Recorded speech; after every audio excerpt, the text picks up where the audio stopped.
ഇതൊക്കെ ഒരു തുടക്കം മാത്രമാണ്. ഇനി അങ്ങോട്ടുള്ള ദിവസങ്ങളിൽ കാണാൻ സാധിക്കും നിരവധി മാർക്സിസ്റ്റ് കോൺഗ്രസ് നേതാക്കന്മാരും അനുയായികളും അനുഭാവികളൊക്കെ തന്നെ BJPയിലേക്കും NDAയിലേക്കും ഒഴുകിയെത്തുന്ന ഒരു പുതിയ രാഷ്ട്രീയം ഈ നിയമസഭാ തെരഞ്ഞെടുപ്പ് പ്രഖ്യാപനത്തിന് മുമ്പ് തന്നെ കേരളത്തിൽ ഉണ്ടാകാൻ പറ്റും. ഇത് നേരത്തെ VD സതീശൻ പറഞ്ഞതാണ് വിസ്മയം സംഭവിക്കാൻ പോകും. വിസ്മയം ആരംഭിച്ചത് VD സതീശൻ്റെ സ്വന്തം മണ്ഡലമായിട്ടുള്ള പറവൂരിൽ നിന്നാണ്.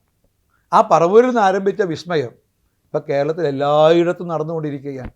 അതുപോലെ വിസ്മയം നമ്മുടെ നിയമസഭാ തെരഞ്ഞെടുപ്പിൽ വലിയ വിസ്മയം ഉണ്ടാകും. അത് കാണാൻ പോകുന്നേ ഉള്ളൂ. ഞാൻ ചോദിക്കുന്നത് LDFൻ്റെയും UDFൻ്റെയും സ്ഥാനാർത്ഥി പ്രഖ്യാപനം വരാനിരിക്കുന്നതേ ഉള്ളൂ. അപ്പോൾ അവിടെ ഒരു വിസ്മയത്തിനും കൂടെ BJP കാത്തിരിക്കുന്നുണ്ടോ? സ്വാഭാവികമായിട്ടും ഞങ്ങൾ എല്ലാ സാധ്യതകളെയും ഞങ്ങൾ പരിശോധിക്കും. ഇത്തവണ ഞങ്ങൾ വിജയിക്കാനും ഭരിക്കാനും വേണ്ടിയിട്ടാണ് മത്സരരംഗത്താകുന്നത്. ഞങ്ങൾ രണ്ടും കൽപ്പിച്ചിട്ടാണ്. സുധാകരൻ ഞങ്ങളെ വാതിലുകൾ തുറന്നിട്ടിരിക്കുക. ഞങ്ങളെ പ്രത്യയശാസ്ത്രത്തെയും നരേന്ദ്രമോദിജിയുടെ നേതൃത്വത്തെയും അംഗീകരിക്കുന്ന ആരെയും ഞങ്ങൾ രണ്ട് കൈയും നീട്ടി സ്വീകരിക്കും. അല്ല, സുധാകരൻ അങ്ങനെ മോദിയുടെയും അതുപോലെ തന്നെ BJPയുടെയും പ്രത്യയശാസ്ത്രത്തെ താല്പര്യത്തോടെ കാണുന്ന ഒരാളായിരിക്കാൻ ഇടയില്ല.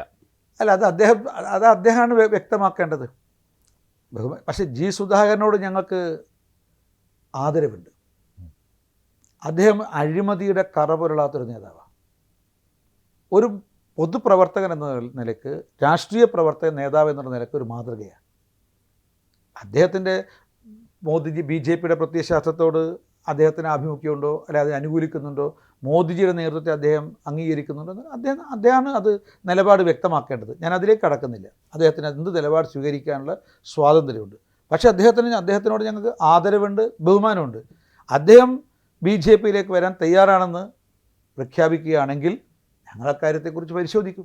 പാർട്ടി ഉചിതമായ തീരുമാനം കൈക്കൊള്ളും. യാതൊരു സംശയമില്ല. CPMുമായി ഇനി സുധാകരൻ അടുക്കുമോ എന്ന കാര്യം സംശയമാണ്. അത് BJP വിലയിരുത്തുന്നുണ്ട് അല്ലേ?